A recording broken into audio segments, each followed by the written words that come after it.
요한복음 18장 1절부터 11절까지 하나님의 말씀 함께 보시겠습니다. 제가 봉독하겠습니다. 예수께서 이 말씀을 하시고 제자들과 함께 기드론 시내 건너편으로 나아가시니 그곳에 동산이 있는데 제자들과 함께 들어가십니다. 그곳은 가끔 예수께서 제자들과 모이시는 곳이므로 예수를 파는 유다도 그곳을 알더라. 유다가 군대와 대제사장들과 바리새인들에게서 얻은 아랫사람들을 데리고 등과 횃불과 무기를 가지고 그리로 오는지라. 예수께서 그 당할 일을 다 아시고 나아가 이르시되 너희가 누구를 찾느냐? 대답하되 나사렛 예수라 하거늘 이르시되 내가 그니라 하시니라. 그를 파는 유다도 그들과 함께 섰더라. 예수께서 그들에게 내가 그니라 하실 때 그들이 물러가서 땅에 엎드러지는지라. 이에 다시 누구를 찾느냐고 물으신데 그들이 말하되 나사렛 예수라 하거늘 예수께서 대답하시되 너희에게 내가 그니라 하였으니 나를 찾거든 이 사람들이 가는 것은 용납하라 하시니 이는 아버지께서 내게 주신 자 중에서 하나도 잃지 아니하였사옵나이다 하신 말씀을 응하게 하려 함이러라. 이에 시몬 베드로가 칼을 가졌는데 그것을 빼어 대제사장의 종을 쳐서 오른편 귀를 베어버리니 그 종의 이름은 말고라. 예수께서 베드로더러 이르시되 칼을 칼집에 꽂으라. 아버지께서 주신 잔을 내가 마시지 아니하겠느냐 하시니라. 아멘.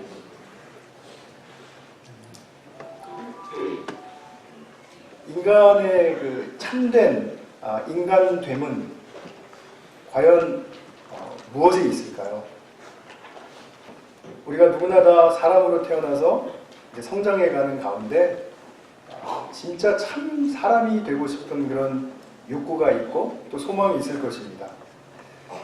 그런 것들을 한마디로 단언하기 어렵기 때문에 많은 유명한 사람들이 참 중요한 말들을 많이 남겼죠. 데카르트 같은 철학자는 인간에게 생각, 이성, 합리성이 인간됨을 이룬다 라고 했죠. 우리가 잘 아는 톨스토이 같은 기독교적인 성향을 짙게 가진 그런 작가는 성장이다. 성장이 인간됨을 이룬다. 이렇게 말했습니다. 또 우리가 보편적으로 어떤 사람은 인간이 성실해야 사람 된다. 또 어떤 사람은 또 기술과 혁신의 어떤 성취가 있을 때 진짜 우리는 사람답지 않은가. 이렇게 과시할 수 있을 것입니다. 우리 기독교 신앙은 뭐라고 얘기하죠? 사람의 참 사람됨은 무엇에 있다고 말을 합니까? 하나님의 사랑에 있다고 말합니다. 우리 오늘 본문을 보면 예수님은 이제 당신의 고난과 이제 죽음의 잔을 바로 눈앞에 둔 시점에서 이 긴장감이 아주 팽배하는 가운데 있습니다. 그때 참 인간됨을 우리에게 보여주고 계십니다. 이것은 우리 구원받은 사람들이 따라가야 할 예수 그리스도의 본이죠. 성도는 이렇게 성경의 예수님을 보고 만나고 배우고 그리고 구원받고 성숙하는 그 길, 또 그 성숙의 그 성격 또는 방식 이런 것을 이제 배워가야 된다는 것입니다. 오늘 예수님이 이제 체포당하시고 또 잡혀가는 그런 상황 속에서 과연 예수님은 어떤 인간됨을 보여주셨는가 하는 그런 측면에서 좀 살펴보도록 하겠습니다. 그런데 예수님이 지금 당하신 이 장면이 예수님의 순환, 그러니까 예수님의 고난과 죽음을 바로 눈앞에 둔 시점입니다. 그래서 예수님이 고난을 맞으시는 그런 가운데 또 죽음을 맞으시는 그 가운데 예수님의 그 참된 인간됨이 어떻게 드러났길래 이것을 극복할 수 있었을까? 고난과 죽음을 넘어서신 예수 그리스도, 과연 그분의 비밀은 어디에 있을까 하는 것에 대해서 좀 초점을 가지고 한번 말씀을 같이 나누면 좋겠습니다. 예수님에게 닥쳤던 고난도 우리 모든 인류가 당한 고난의 한 부분이지만 또 우리 모든 사람에게는 이 고난이라는 이 문제가 이루 말할 수 없이 쉽지 않습니다. 고난은 정말 속수무책이고요. 그리고 그 원인을 알 수도 없고요. 또 이 고난이 어떻게 확장되고 어떻게 발전해 나갈지도 사실은 모르는 부분들이 참 많습니다. 그래서 고난이라는 말은 우리가 정말 이렇게 당하고 인간에게 불리하고 그리고 고통을 주는 상황이라고 볼 수 있겠죠.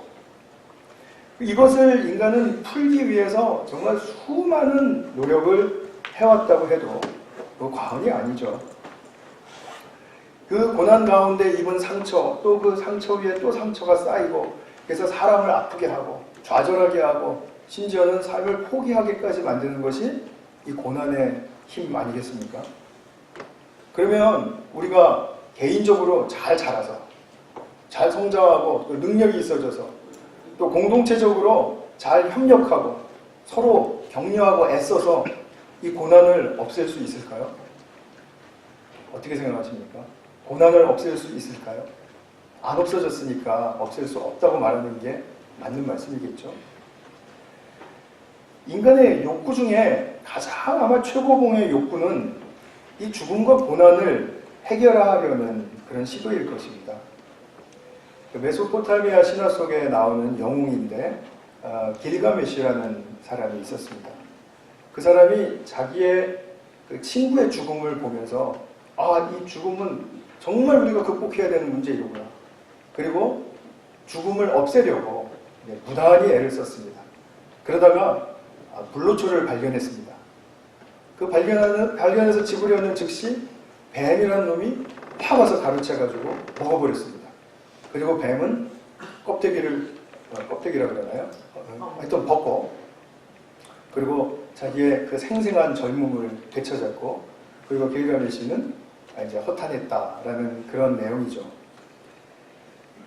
죽음을 없애려고 하는 이 시도, 신화 속에서도, 역사 속에서도 많이 자행되고 또 자행되어 왔죠. 최근에 유발 하라리라는 그 이스라엘에 있는 히브리 대학교의 교수가 있습니다.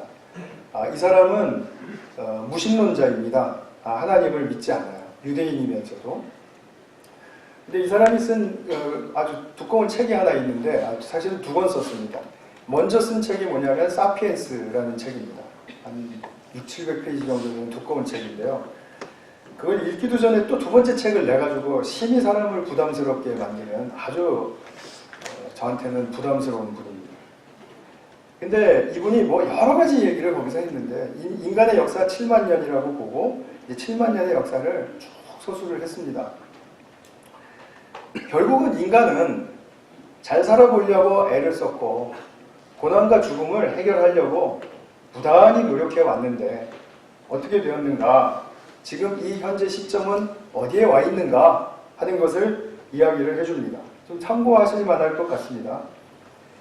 인간이 깜짝 놀랄 만한 혁명의 과정을 거쳐오면서 인간이 그 죽음을 없애려는 노력도 이제 불과 몇 세기 안에 성공할 것이다 라고 봅니다. 인간의 100세 시대가 불과 한 10년, 15년 전만 하더라도 이거 될까? 그랬는데 벌써 이미 100세 시대로 들어왔다고 선언되었지 않습니까? 그러면 인간이 200년 사는 건 불가능할까요? 300년 사는 거는요? 물론 우리의 지금 이 육체의 현 상태로는 그렇게 살 수 없겠죠. 그렇기 때문에 대체품으로 갈아 끼우면서 말하자면 사피엔스가 사이보그라고 하죠. 사이보그라는 어떤 새로운 인간의 종류로서 이제 반영구적으로 살아갈 날이 올 것이다. 그러나 뭐 당장은 아니고요. 한 수백 년 정도 지나면 그렇게 될 것이다. 이렇게 봅니다.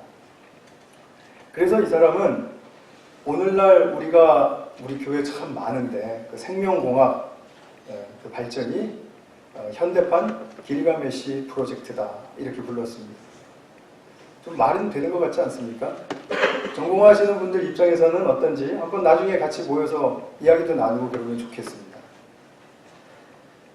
그런데 이 사람이 몇 세기에 걸쳐서 사람이 죽음을 없앨 수 있다라고 말하는 그 근거는 뭐냐면 사람은 여태까지 상상해왔던 어떤 서구적인 것조차도 시간이 지나면서 그것을 이루어냈고 또 지금도 이루어내고 있다는 것이죠.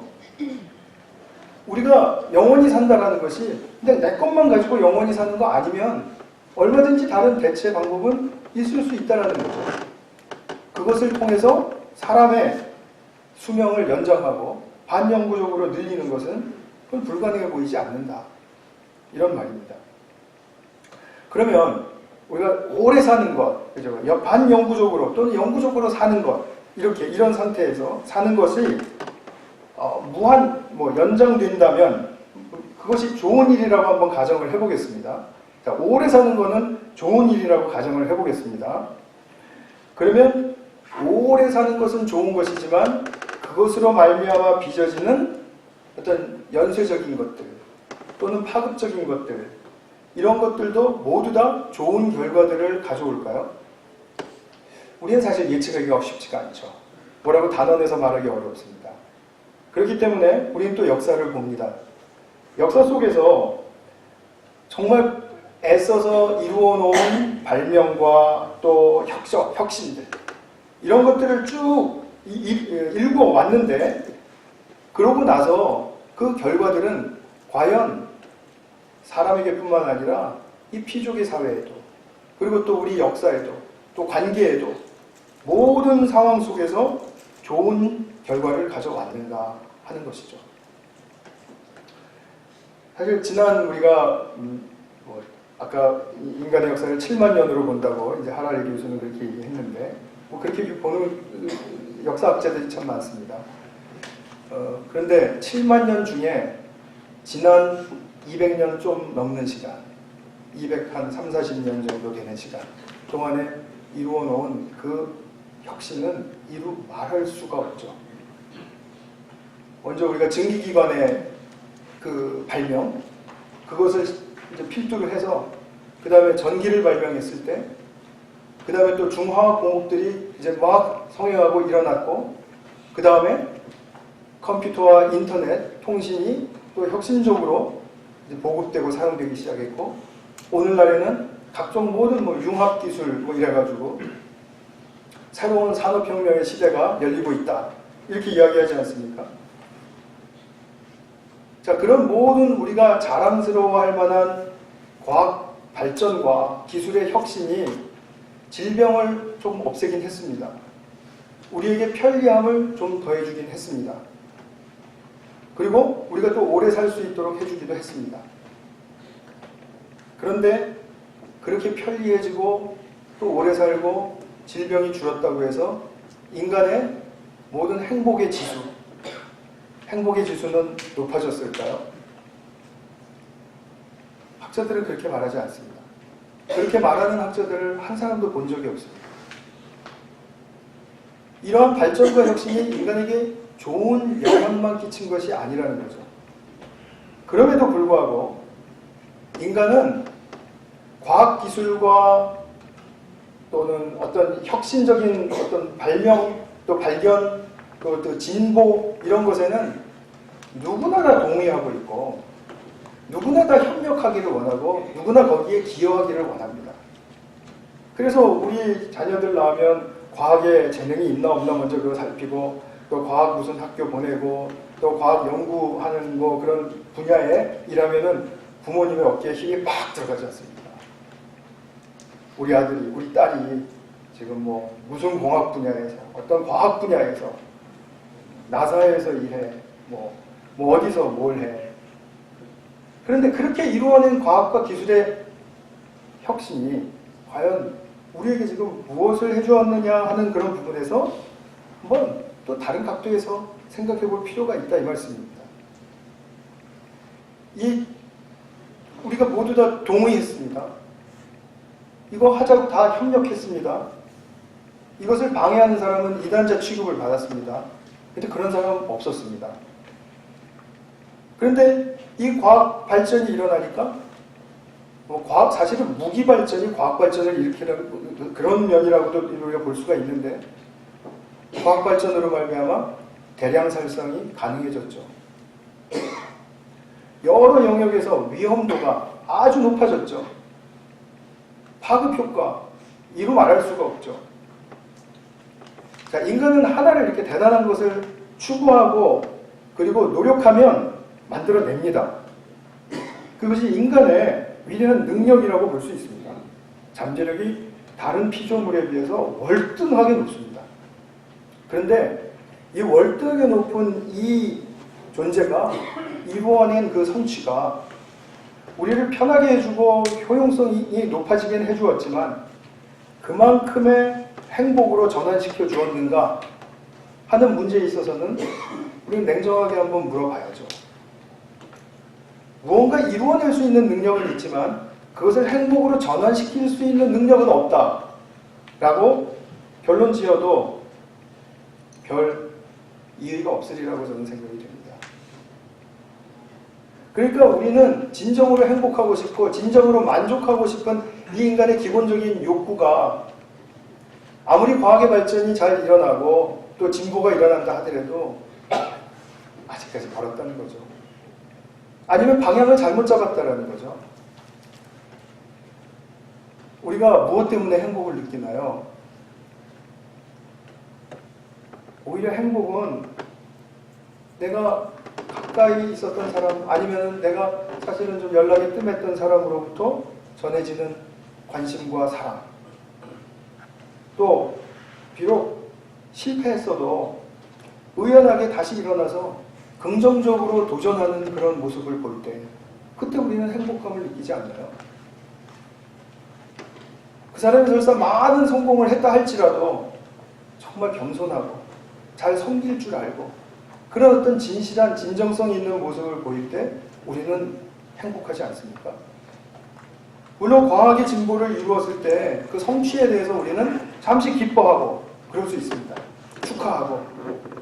그러나 그 기쁨과 축하 그 다음에 또 요구되는 성취와 발전의 몫이 남아있기 때문에 또 그것을 조급하게 또 쫓겨가게 되겠죠. 그러니까 우리의 인생의 대부분은 성취가 뭐 몇 번 있을지 모르겠습니다만 그때를 잠시 제외하고는 계속해서 조급함 속에 쫓겨다니는 삶. 이것으로 지금 우리의 인생을 채우고 있지 않은가 하는 것이죠. 인간의 거의 모든 고난은 뭐 자연재해는 좀 예외가 될 수 있겠습니다만 시대를 막론하고 자신과 동료 인간들이 모두 동의하고 협력함으로 말미암아 빚어진 것입니다. 우리가 전쟁이 일어났는데 죄 없는 어린아이가 총에 맞아서 사망했다. 그러면 우리는 곧장 하나님께 따집니다. 하나님 어떻게 그런 일이 일어나게 하십니까? 이해가 될 만합니다. 저도 그렇게 묻고 싶습니다. 그러나 누가 전쟁을 하라고 했습니까? 전쟁하면 설사 한다 하더라도 우리는 인간들끼리 서로 약속했습니다. 총뿌리는 군인들에게만, 민간인에게는 절대로 안 된다. 그래가지고 절대 약속하고 협약하고 도장 찍고 다 했습니다.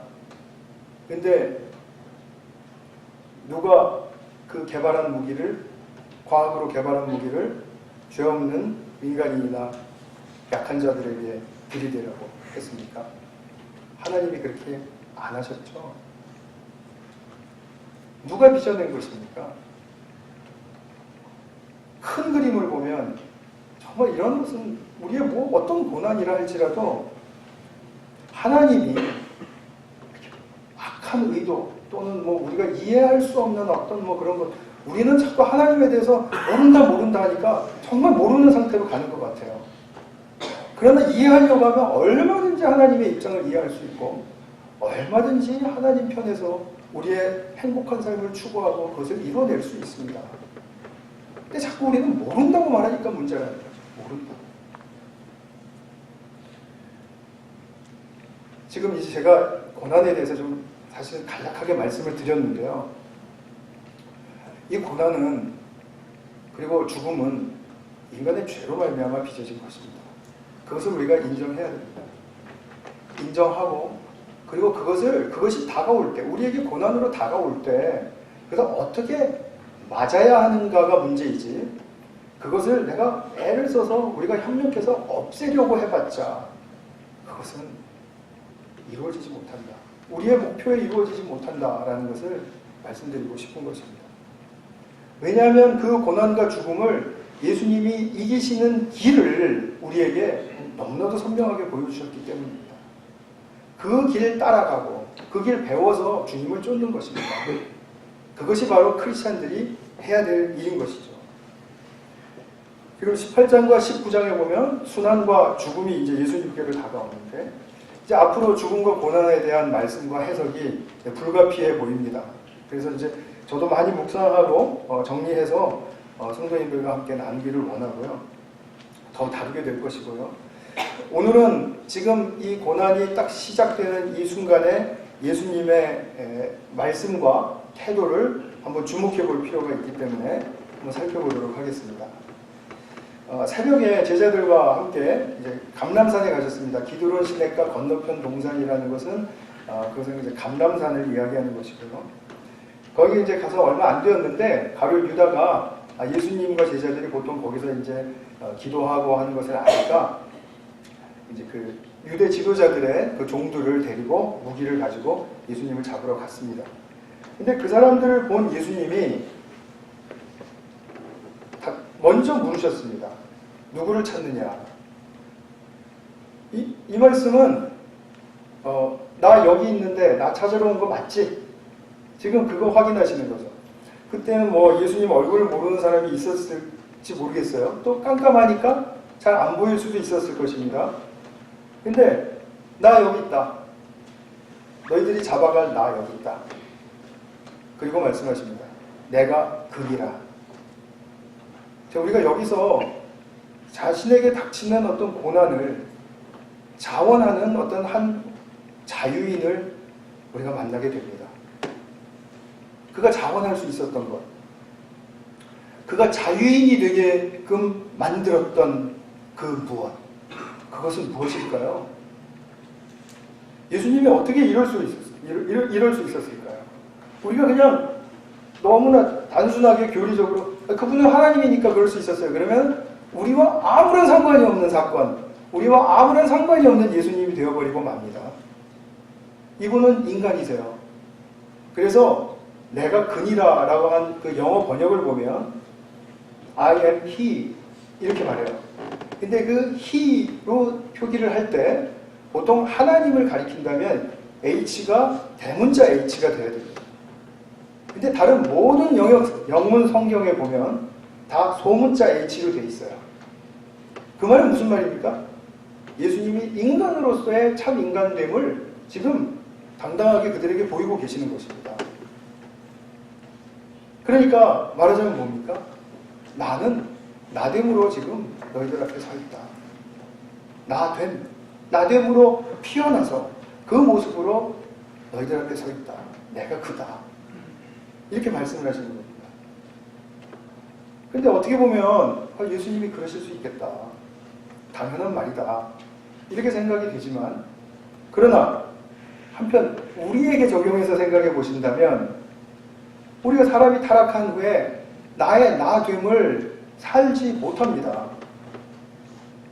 타락한 후에 그 살지 못하는 나의 나됨을 살지 못하는 이유는 우리의 중심에 수치와 두려움이 지배하고 있기 때문입니다. 그 말은 무슨 말씀이냐면 수치란 자기 존재에 대한 것입니다. 내 존재가 부끄럽게 보이지 않으려고 모든 애를 쓰면서 나를 만들어냅니다. 그게 진짜 나가 아니라 부끄럽지 않으려고 만들어내는 거짓 나라는 거죠. 두려움이라는 것은 상황에 대한, 사람에 대한 두려움을 말합니다. 이것이 불안까지도 가죠. 그러면 사람들과 상황에 내가 맞추어야 되기 때문에 나의 나됨으로 살아갈 수가 없습니다. 그렇기 때문에 수치와 두려움이 나의 깊은 중심에서 지배하면 결국은 나는 이제 이렇게 되는 거죠. 부끄럽지 않으려고 사는 삶. 두려움을 피해가려고 사는 삶. 두려움을 만나지 않으려고 모든 촉각과 술수를 세워서 사는 삶. 그렇게 되는 겁니다. 이것을 제가 오늘 표로 좀 보여드리려고 하는데요. 저는 이런 짓을 잘하는데 오래간만에 이렇게 돌아오게 되었습니다. 우리 인간의 중심에는 누구나 다 하나님의 형상으로 지어졌기 때문에 나는 나로서 하나님의 사랑받는 중심, 핵이 있습니다. 핵. 그런데 하나님 말씀 듣지 않고 하나님과의 관계가 딱 끊어지고 나니까 곧장 내게 보이는 것은 사람들과 환경과 그리고 내 자신에 대한 부끄러움 그리고 두려움이었습니다. 그것이 지배를 해서 나됨, I am을 가리우기 시작한 겁니다. 나의 나됨을 깊이 감추어 놓았습니다. 자, 수치와 두려움이 지배하는 가운데 내가 인생을 살려고 하니까 부끄럽지 않으려고 피해가려고 이렇게 사니까 나의 사람이란 가치관에 따라서 움직여지는 존재이지 않습니까? 가치관이 밸류 포인트가 이제 이렇게 되는 것입니다. 율법주의로 도덕주의로 가는 거죠. 사람이 착하게 살아야지 그래야지 부끄럽지 않지. 그런 말도 있지 않습니까? 하늘을 보아 부끄럽지 않게 사는 것이 최고의 삶. 그거 넘어서는 삶이 있습니다. 지금 기독교에서는 그걸 얘기해주고 있는 것입니다. 율법주의, 도덕주의는 뭐 원칙주의라고 말할 수도 있고 형식주의라고 말할 수도 있고 많은 말들이 여기에 들어갈 수 있습니다. 이거 굉장히 큰 주제고요. 그 다음에 지성주의. 사람이 지성이 있어야지. 알아야 살지. 이것에 따라서 또 우리 과학 만능 시대에 살고 있는 우리는 또 과학, 지식 이런 것들에 대해서 우리는 많이 초점을 두고 살죠. 그 다음에 또 율법이고 지성이고 간에 사람이 삶이 즐거워야지 쾌락주의로 가는 거야. 물론 그냥 뭐 부도덕하게 막 그러다기보다는 사람이 즐거움을 추구하는 게 나쁜 것은 아니니까요. 실제로 그렇습니다. 하나님 나라의 즐거움을 우리는 누리면서 즐기면서 살아가도록 지으심을 받았습니다.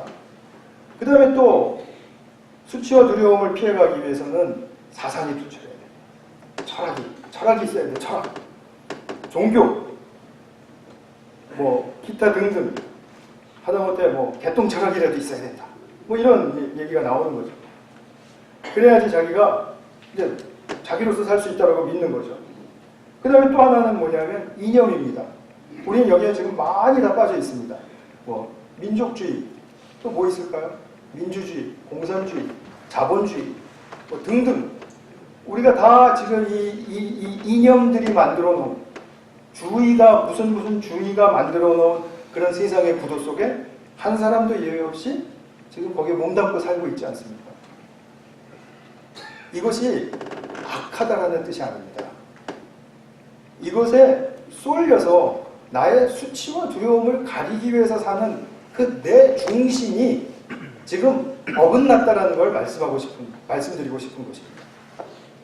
자, 그럼 이런 가치관과 방식이 일어나게 되면 우리는 조금 더 바깥쪽으로, 우리의 중심에서 바깥쪽으로 나오게 되면 우리의 욕구를 채우는 그러한 측면에서 이제 그것이 성격으로도 많이 나오고요. 그러는데 욕구라는 것이 다 있습니다. 우리 인간은 욕구의 존재로 지으심을 받았습니다. 사실 맞습니다. 그래서 하나님을 향해서 욕구가 있고 또 우리가 모든 안전에 대해서 또 사람들에게 인정받는 것에 대해서 또 소유에 대해서 지식에 대해서 힘에 대해서 우리는 다 욕구가 있습니다. 자, 엄마가 아이를 기르려면 엄마로서 힘이 있어야 되지 않습니까? 그죠? 그것을 뭐 부당하게 많이 취하려고 한다는 의미가 아니라 우리가 바르게 그 힘을 얻어야 살 수 있다는 그 역할을 감당할 수 있죠. 누구나 다 이 사회의 어느 영역에서든지 자리하고 있는 사람들은 다 마찬가지이죠. 안전하기를 원하고 인정받기를 원하고 또 뭔가 다 기본적인 걸 소유해야 되고요. 지식도 있어야 되고 힘도 있어야 됩니다. 그런데 이러한 가치관, 제가 조금 전에 말씀드린 그 안쪽에 있는 가치관과 그런 방식으로 빚어진 그 상태에서 욕구를 채우려고 하면 이게 지금 더 많이 채울수록 좋은 것입니다. 더 빨리 채울수록 좋은 것이고요. 더 퀄리티도 다른 사람들에 비해서 더 좋아야 돼요. 그러다 보니까 이 욕구의 충족에 따라서 우월감과 열등감이 생깁니다. 우리가 지금 이렇게 살고 있지 않습니까? 우월감과 열등감. 어떻게 하면 내가 우월감을 더 느껴볼까? 그런데 사실 우월감은 열등감이죠. 열등감 가졌으니까 우월감이 있는 것입니다. 우월감이 있으니까 열등감이 또 있는 것입니다. 동전의 양면입니다. 그러면은 그것이 어찌 되든지 간에 무엇을 상하게 하죠? 자존심. 자존심을 상하게 해요. 우린 자존심이 상하는 걸 견디지 못해요. 왜냐하면 이런 체제 속에서 살아왔기 때문에. 그러니까 이 자존심이 상하는 그 상태가 심해질수록 어떻게 되죠? 무시하기 쉽습니다. 사람 무시하고, 분노하고, 또 비판하고, 비난하고, 시기하고, 기타 등등이죠. 꼭 이런 나쁜 것만 있다는 건 아닙니다. 그러나 자존심이 상할 때 우리는 선한 것이 나오지 않습니다. 자식에게조차도 내가 자존심이 상하면 자식에게도 선한 것이 나가지 않습니다. 저만의 고백이죠. 오늘도, 이번 주, 다시.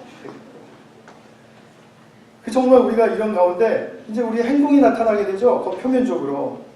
행동은 뭐 우리가 언어도 있고 또 표정도 있고 몸짓이 있죠. 자, 그러면 과연 성경에서 예수님이 보여주신 나의 나됨이 나의 지금 손민석이라는 나의 나됨의 세계 속에 이렇게 나타나는 것입니까? 아니죠. 이건 아니라는 거 아시겠죠? 자, 그럼 다시 한번 시작해 보겠습니다. 우리의 중심에는 하나님의 형상으로 지으심을 받았기 때문에 하나님의 사랑받는 존재로서 나는 내 인생을 시작했습니다. I am. 그래서 내가 사랑받는 존재입니다. 거기에 나의 자존감이 있습니다. 자존심은 내가 행하고 내가 가지고 한 것들에 대해서 뭔가 좀 상할 때 자존심이 상한다고 하고요. 자존감은 이 상황이 어떻게 벌어지든지 간에 나의 존재는 굉장히 소중해 라고 믿는 그 욕구를 자존감이라고 해요. 자, 그럼 IM이 거기서 살았습니다. 그럼 이제 우리는 가치관과 방식을 이제 또 세워야 되겠죠? 사람은 그걸 해야 되죠. 그러면 아까 율법주의, 지성주의, 쾌락주의, 사상과 뭐 이념과 이런 모든 것들을 말씀을 드렸는데 그런 것들이 나쁘다는 것은 아니라고 말씀드렸죠. 자, 그럼 그건 그대로 두고 이 가치관, 무엇이 가장 밸류가 있는가 하는 그런 측면에서 내 인생에는 나는 이러한 어떤 것보다도 나는 관계가 중요하다. 관계성. 사람들과만의 관계를 말하는 것이 아니고 하나님과 나와의 관계, 하나님과 또 나의 나와 나의 직장과의 관계, 또 나와 피조계와의 관계, 더 나아가서는 나와의 관계. 자기를 수용할 줄 알아야죠. 자기를 용납할 줄 알아야 되는데 지금 자기를 용납한다는 게 뭐지? 지금 의아하게 들으시는 분들도 꽤 있으리라고 저는 조심스럽게 좀 예측을 해봅니다. 자신을 용납한다는 게 뭡니까? 결국 내 자존감이 있어야 된다는 거죠. 근데 자꾸 주눅이 들고 위축이 되고 도망가고 싶고 피하고 싶고 이거는 지금 내가 나의 가치관과 방식에 있어서 관계성을 중심에 두지 못하게 하는 것이죠. 그러니까 우리는 길을 쓰고 내 인생에는 다른 어떤 치장보다도 관계가 중요하다. 관계. 일하지 말고 뭐 관계만 해라. 그게 아닙니다. 일과 나와의 관계도 관계라고 했습니다. 그러니까 우리는 이 관계성을 잘 중심에 두고 관계를 가장 중요한 가치로 여겨야 된다는 거죠. 그러면 나의 욕구와 성격의 문제에 있어서 안전에 대한, 인정에 대한, 소유에 대한, 지식에 대한, 힘에 대한 이런 욕구들이 다 누구에게나 필요하다는 걸 알면 자, 나도 있고 당신도 있습니다. 당신이 만약에 도움을 요청한다면 제가 좀 더 채워드리려고 애를 쓰겠습니다. 서로 인정해주고 그걸 서로 채워주고 세워주는 거죠. 그 열등감을 느끼고 우월감을 느끼는 그 대신에 지금 이게 대체될 수 있는 거 아니겠어요? 그러면 서로 인정해주고 서로 채워주는 가운데 자존심이 상할 일이 없죠. 여기서 다시 한번 나의 자존감이 더 풍성하게 나타나겠죠. 중심에 있는 나와의 연결이 여기서 일어난다는 거죠. 그러면 자존감이 높은 상태에서 그 사람은 결코 다른 사람에게 해코지하거나 비판하거나 시기하거나 하지 않습니다. 섬기는 게 진짜 즐거운 일임을 알게 되고 또 그 사람을 공감한다라는 게 어렵지만 얼마나 소중한 일인지 알게 되고 긍휼, 불쌍히 여기게 되고 그래서 우리가 하나 되는 거죠.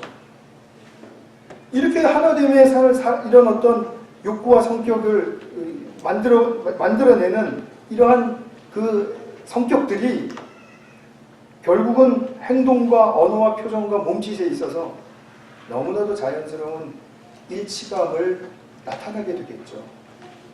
그 사람 참 편하네. 그 사람 참 자유스러워. 그러면서도 궤도를 이탈하지 않고 참 다른 사람들 배려할 줄 알고 정말 참 좋아. 이런 것이 어디서 올까요? 바로 중심에 수치와 두려움을 극복한 바로 거기서부터 시작되는 거예요. 그럼 결국 이것이 무엇입니까? 나의 나됨. 자유인. 자유라는 것은 제가 오늘 짧게 그냥 정의를 드리겠습니다. 사랑받을 줄 알고 사랑할 줄 아는 사람을 자유인이라고 부릅니다. 내 마음대로 뭔가를 막 할 수 있는 것을 자유인이라고 하는 게 아니라 성경에서는 그 풍성한 사랑, 하나님의 사랑 받고 그리고 또 그 사랑을 다시 뿜어서 해줄 수 있는 사람. 이것을 바로 자유인이라고 하죠. 자, 그러면 이제 정리하겠습니다. 설교를 마치겠다는 뜻이 아닙니다. 인격 깊이, 수치, 존재에 대한 수치, 두려움, 상황과 사람에 대한 두려움, 이것을 집에 당하면 그 안에 참 사랑을 받는 나가 기운을 쓰지를 못하는 거죠. 위축되어 있는 거죠. 자, 그러면 예수님이 만약에 이런 상태에 있으셨다고 한다면 내가 그니라 라고 말씀하실 수 있었을까요? 말씀하실 수 없죠.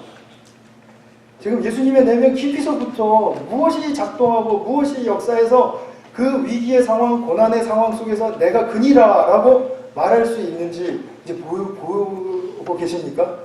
말을 이렇게 더듬죠? 보고 계십니까? 보실 수 있습니까? 제발 보실 수 있기를 바랍니다. 이것이 우리에게 이루어질 수 있는 것입니다. 나도 우리 모두가 다 각자가 내가 나다 라고 말할 수 있는 그것. 이게 잘난 척하는 게 아닙니다. 사랑하고 사랑받는 삶, 관계의 삶을 사는 사람이니까. 그러니까 예수님께서 우리가 이 상황에서 하실 수 있었던 것, 이제 또 행해졌던 것, 우리가 세 가지만 간략하게 살피겠습니다. 첫 번째로는 당신을 숨기지 않고 그대로 보이실 수 있었다는 거죠.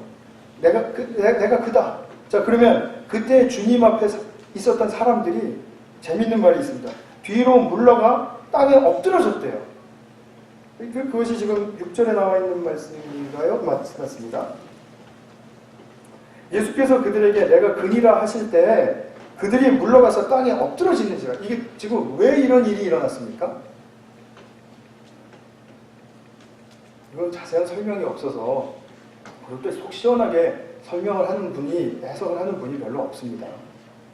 근데 제가 성경을 이제 해석하면서 이것은 분명하다고 생각이 됩니다. 진리의 예수님이 딱 그 광채를 드러내는 순간 거짓에 속아 있고 거짓의 종노릇하던 그 사람들은 결국 진리 앞에 굴복한다.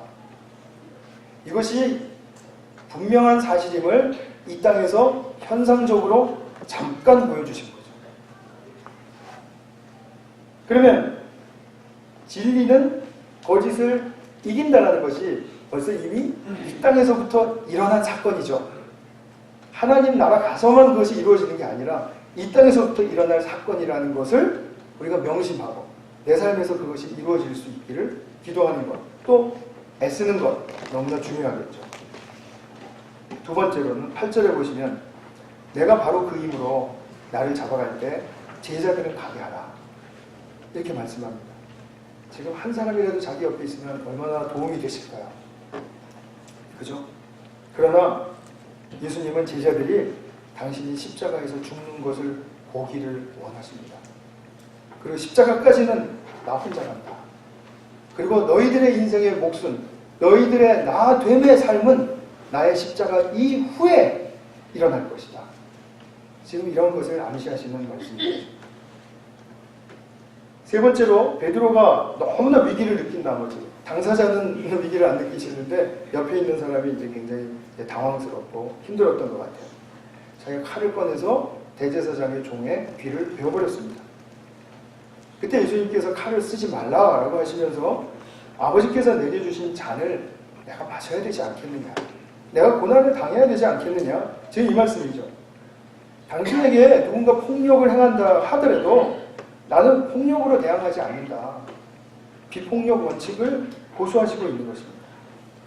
그런데 우리가 비폭력하면은 이게 폭력의 반대로서의 비폭력, 이것을 생각하고 싶습니다. 그런데 예수님은 지금 이 비폭력이 진리다, 진리가 아니다, 그런 차원을 떠나서 나는 이 세상의 방식으로 이 세상에 대하지 않는다. 차원이 다른 하나님 나라의 방식으로 나는 이 사건을 대할 것이다. 그래야만 이 세상의 방식을, 하나님 나라의 방식이 이길 수 있는 것을 보이실 수 있을 테니까. 그래서 예수님은 나됨으로 너무나 충만하시고 또 그 자리에서도 편안하셨기 때문에 그분의 나라의 방법, 사랑의 나됨을 충만하게 지키겠다라는 것입니다. 거기서 어떤 방법이라는 것은 다른 어떤 방법이 나오는 게 아니고, 새로운 방법이 나오는 게 아니라 나의 나됨으로 그 상황 속에 들어가는 거죠. 자, 그러면 이제 우리는 예수님께로부터 무엇을 배울 수 있겠습니까?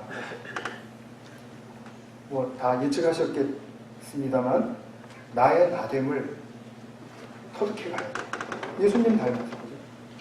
나의 나됨이라는 걸 자꾸 오해하시는 분들이 있는 것 같아요. 자기의 개성과 성격이 뚜렷한 내가 되는 걸 말하는 게 아닙니다. 어떤 성취와 성공을 애써서 입은 나, 그게 나의 나됨이 아닙니다. 뭐 나는 누구의 아빠다, 누구의 남편이다, 이것도 아닙니다.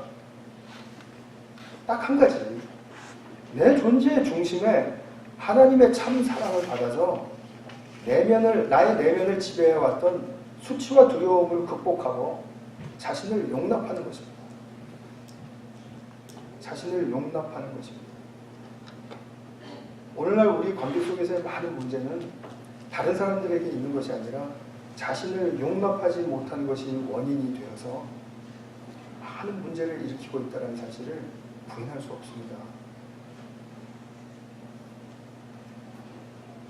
그러면 내 존재에 대한 자존감을 회복한 나, 그런 사람에게서는 어떤 모습이 나타날까요? 이제 내 자신에 대해서 여유 있는 숨이 쉬어져요. 그래, 나를 위해서 내가 한 번도 숨 쉬지 못했구나, 그것을 발견하게 돼요. 내가 숨을 쉬는 것은 허덕허덕하면서 내가 그냥 쫓기는 일들을 처리하려고, 수치하지 않으려고, 두려움을 피해가려고 내가 그냥 숨 쉬었지. 그러나 자신을 위한 숨, 그것이 쉬어져야 된단 말이죠. 주위의 사람들과 사랑받고 사랑함으로 기쁨을 얻고 누릴 수 있습니다. 그런데 때로는 저 사람이 나를 사랑하지 않는데 사랑하는 것처럼 착각할 수도 있습니다. 그러나 그러면 어떻습니까? 사랑한다고 믿으면 그게 훨씬 더 그 다음에 좋은 일이죠. 뭐 한번 체험해 보시기 바랍니다. 사랑의 방식에 의존하는 나, 그것이 바로 나됨입니다. 말씀을 맺겠습니다. 고난과 죽음은 사람에게 늘 너무나도 큰 난제였습니다. 그런데 인간이 아무리 애를 써도 죽음을 없앤다 하더라도 우리는 그만큼 행복해지지도 못하고 늘 마음의 어려움과 또 그 불안과 불행을 야정합니다. 그런데 이것을 극복하는 길이 이 땅에 오신 예수님 안에서부터 열리기 시작했다는 것입니다. 이 땅에서 인간으로 사셨던 예수님 안에서 열린 것이죠. 고난과 죽음을 극복하는 길은 그것을 없앰으로써가 아닙니다. 너무나 단순하게도 내가 사랑받는 자임에 정말 자각하고, 그리고 그것이 정말 너무나도 내 인생의 소중한 가치가 되어서 그것 때문에 내가 살 수 있는 거로구나. 그리고 철저하게 내 자신을 그 진짜 참 사랑에 맡겨 드릴 때 수치와 두려움을 위해서 싸울 필요도 없습니다. 그냥 수치와 두려움을 그냥 덮어버립니다. 그리고 우리의 삶은 이길 수 있습니다. 이 길을 걷는 것이 정말 축복 중에 축복임을 우리가 확신하고 우리 다 같이 격려하면서 실행하실 수 있기를 축복합니다. 같이 한번 기도하겠습니다.